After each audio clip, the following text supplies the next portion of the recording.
ব্রহ্মদত্ত ধামে এসেছি। দেখুন এখন পুরো ফাঁকা। এখানে একটা গণেশের মূর্তি আছে, মূর্তিটাকে দেখুন। আমি গণেশের মূর্তিটার সামনে দাঁড়িয়ে, এই গণেশ দেবতাকে আপনারা দেখে নিন, প্রণাম করুন, আশীর্বাদ চেয়ে নিন, আপনাদের মঙ্গল করুক, এটাই কামনা করি।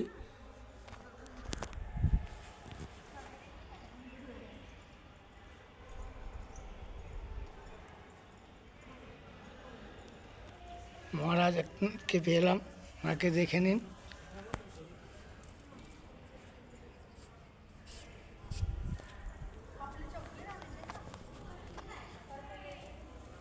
গণেশ দেবতাটাকে আবার দেখে নিন, প্রণাম করে নিন।